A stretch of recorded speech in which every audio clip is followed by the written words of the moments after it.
था जहाँ के नियम कायदे कानून कुछ अलग होते थे। इस जेल के कैदी डेली अपने घर से बस्ता टांग के यहाँ पे आते हैं दिहाड़ी करने। कई माँ बाप उनके बच्चों को खुद इस जेल में फेंक के जाते हैं ताकि उनका बच्चा जिंदगी में एक सक्सेसफुल दिहाड़ बन सके। दरिंदे रोक दे बच्चा। मैं अपनी दिहाड़ी करने वैन से जाता था। हमारी वैन वाले ड्राइवर का नाम था भैया जी और उसकी वैन का नाम था मैजिक, जिसका हर दूसरे दिन टायर पंचर हो जाता था। बच्चे लोग स्कूल जाके पढ़ना सीखे ना सीखे टायर पंचर बनाना जरूर सीख जाते थे। लेकिन भैया जी से मेरा अलग अटैचमेंट था। उनसे मेरे को दिल से नफरत थी। ये आदमी सुबह 5 बजे आके मेरे घर के सामने हॉर्न बजाता था। अरे भैयू, ओए भैयू, जल्दी से तैयार हो जा बेटा, 5 मिनट में निकलना है फटाफट। 9 बजे का स्कूल है यार हमारा। लेकिन ये आदमी सुबह सबसे पहले आके मेरे को लेता था। उसके बाद हम 3-4 घंटे पूरे शहर भ्रमण पे निकलते थे। शहर के पूरे आखिरी कोने से बच्चे ले लेके आता था ये आदमी।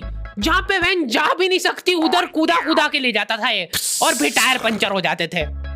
शाम पड़े वापस से हमको घर घर छोड़ के आता था ये। जिंदगी बर्बाद कर दी थी भैया जी ने मेरी। सबसे पहले लेते थे और सबसे आखिर में छोड़ते थे। लेकिन मैं फिर भी उसी वैन में जाता था क्योंकि चमेली भी हमारी वैन में आती थी। और बात यह है कि वो मेरे पास ही बैठती थी, मतलब मजबूरन। उसके पास और कोई ऑप्शन ही नहीं बचता था और मैं बचाता भी नहीं था। मैं घर पे जाते थे, जो 2-3 घंटे मेरे को सोने के लिए मिलते थे उसमें सोता नहीं था और मैं प्लानिंग करता था कि कैसे चमेली सिर्फ मेरे पास बैठे। चमेली सबसे आखिर में आती थी और मैं सबसे पहले सुनसान वैन में चढ़ के बस्ता अपने पास में रख के और फसर के सो जाता था। बाकी सारे बच्चे अपना बस्ता गोदी में रखते थे क्योंकि तुम्हारे बाप की वैन नहीं है, मतलब मेरे भी नहीं थी। पर मेरे ऊपर भैया जी को तरस आ जाता था कि बेचारा 5 बजे से आया है, तो वो सोने देते थे। अरे कैसे चला रहा है ये गाड़ी? रुक जा, गाड़ी चलाना नहीं आती क्या? देखो, आदमी इतना तभी चिढ़ता है जब उसकी जिंदगी में कोई लड़की ना हो। नहीं है ना? नहीं, मैं समझ सकता हूँ लड़की ना होने का दुख दर्द। मैं भी किसी जमाने में लड़कियों की तलाश में गली मोहल्ले भटकता था। फिर एक दिन, लेकिन मैं सोता नहीं था, मैं आंख बंद करके चमेली के घर का इंतजार करता था। तो क्योंकि चमेली आखिरी में आती थी तो वैन पूरी पैक पुक हो रखी होती थी, बच्चे बाहर उबल रहे होते थे और मैं अपना बस्ता पास में रख के एक्टिंग, देखो एक्टिंग। और जैसे ही वो आती थी, हड़बड़ाना नहीं, ऐसे टाइम पे हड़बड़ाते नहीं है कि फटाफट बैग उठाया और आओ इधर बैठो जल्दी। मत करना ये हरकत, भाग जाएगी वो। ठरक नहीं झलकना चाहिए जरा सिक भी, एकदम सटल रखना है। क्या हुआ? और कहीं जगह नहीं है क्या? तेरे मुंह में मूत दूंगा मैं। अच्छा ठीक है, इधर ही बैठ जाओ। देख रहे हो एक्टिंग, देखो तुम लौंडे की। ना जाने कौन सी नशीली खट्टी मीठी खुशबू लगा के आती थी चमेली। आज तक उसकी खुशबू है मेरी नाक में।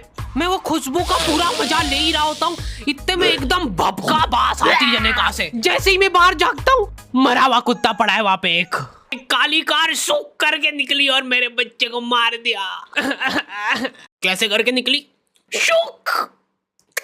ऐसे नहीं निकली थी, मैं यहीं पे खड़ा था, वो कार आई थी और जैसे ही वो बच्चा नीचे आया तब वो खड़ा, वो बच्चा चिल्लाया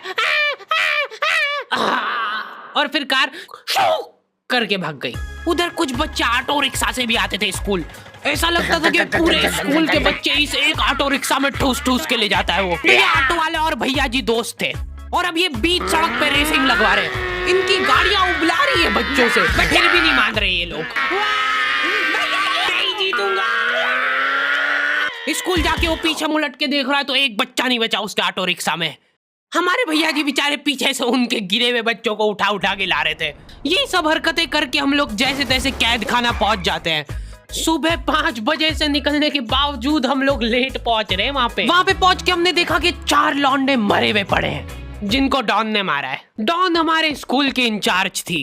डॉन का कद छोटा था और पेट मोटा था और आश्चर्य की बात यह है कि समय के साथ उसकी हाइट कम हो रही थी। मतलब बड़े नहीं बड़े वो चलता है एक बार को, पर इसकी कम हो रही थी।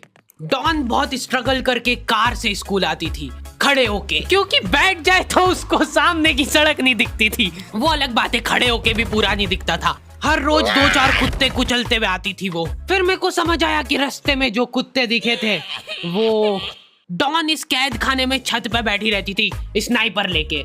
कोई भी कैदी कुछ गलत गतिविधि करता हुआ दिखता था तो वहीं पे, मैडम इनकी लाश का क्या करना है? अरे ये तो आपको पता ही है। कहाँ रह गए थे यार झमू दीदी? फटाफट ये खून वून साफ करो। झमू दीदी बुलेट से स्कूल आते थे और ये अफवाह फैली हुई थी पूरे स्कूल में कि उनके घर पे मर्सिडीज भी है। लेकिन झमू दीदी हम्बल रहना पसंद करते हैं।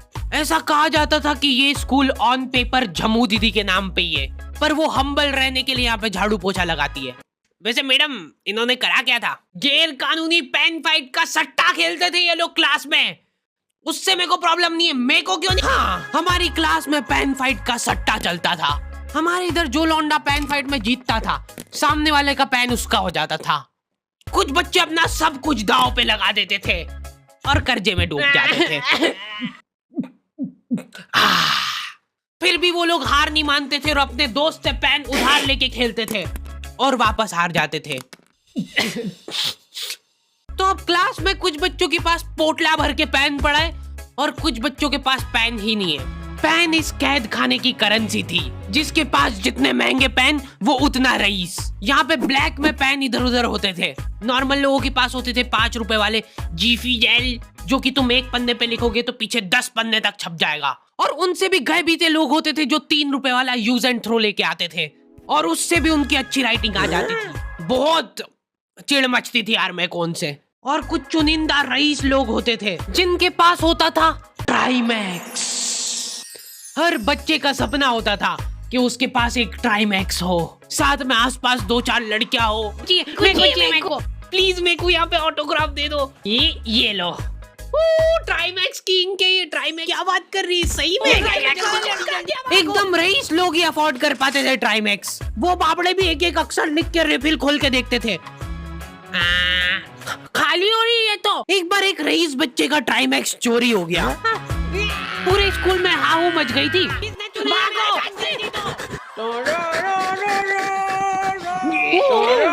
देखो, उस दिन हमको पता चला कि वो आदमी दौड़ भी सकता है।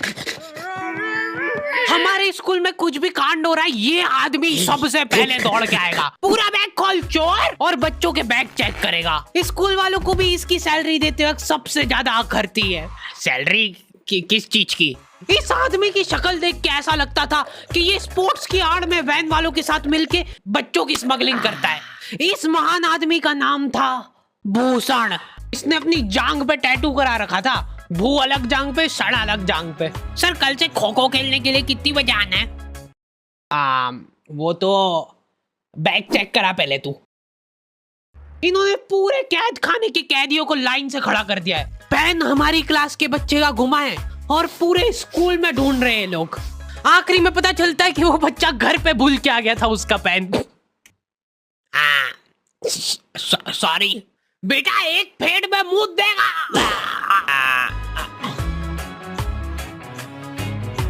ऐसे तो नमूने बच्चे थे हमारे स्कूल में और टीचर लोग उनसे भी गए बीते थे।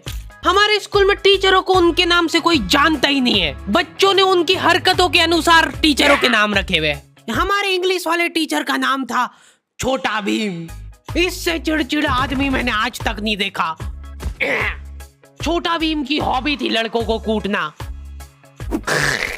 उस बेचारे की हाइट छोटी थी तो बच्चे के मुंह तक उसका हाथ ही नहीं पहुंचता था। बेचारा ऊंचक उचक के मारता था, फिर भी कमर तक ही हाथ पहुंच पाता था उसका। एक पॉइंट पे मेरे को ऐसा लगने लग गया था कि उसको सैलरी लड़कों को कूटने की मिल रही है। कभी किसी बच्चे को बहुत ज्यादा मार दिया, घायल हो गया वो बेचारा, ये लो आपका एक्स्ट्रा बोनस।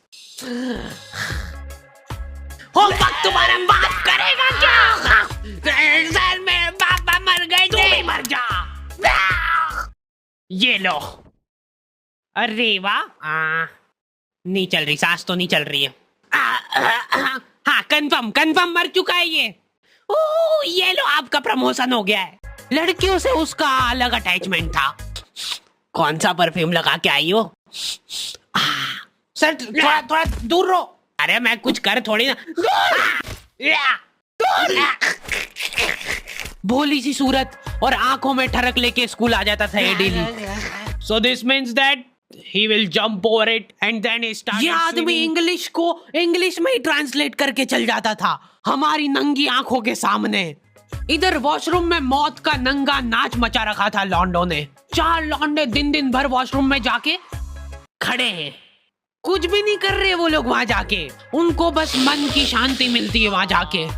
अगले दिन उन चारों ने प्लानिंग करी कुछ तो प्रोडक्टिव करते यार वहां जाके। अगले दिन वो सब पानी की बोतल लेके गए। अब वो पानी पी पी के हाथों हाथ मूत रहे हैं। और ये टीचर लोगों को प्रॉब्लम क्या है, बच्चे अगर वॉशरूम जा रहे हैं तो एक गया है तो अभी दूसरा नहीं जा सकता है। क्यों? तुम्हारे घर की लेटरिन थोड़ी ना है वो कि एक टाइम पे एक जना यूज कर सकता है। मान लो वो 2 जने अगर वॉशरूम में मिल गए तो वो क्या कर लेंगे ज्यादा से ज्यादा। भाई यहाँ का बल्ब निकाल लेते हैं ना। हाँ निकाल लो, फीस भरी है अपन ने। लॉन्डो को ऐसा लग रहा है कि इन्होंने फीस भर के पूरा स्कूल खरीद लिया है। 10 लॉन्डे कॉरिडोर में छाती चौड़ी करके चल रहे हैं प्रिंसिपल के सामने। प्रिंसिपल को इग्नोर कर रहे हैं ये लोग। इनको ऐसा लग रहा है कि इन्होंने फीस भर दी है तो प्रिंसिपल इनके पैर पड़ेगी। उनमें से आधों ने फीस भरी भी नहीं है। हमारा स्कूल बिल्कुल सेफ नहीं था।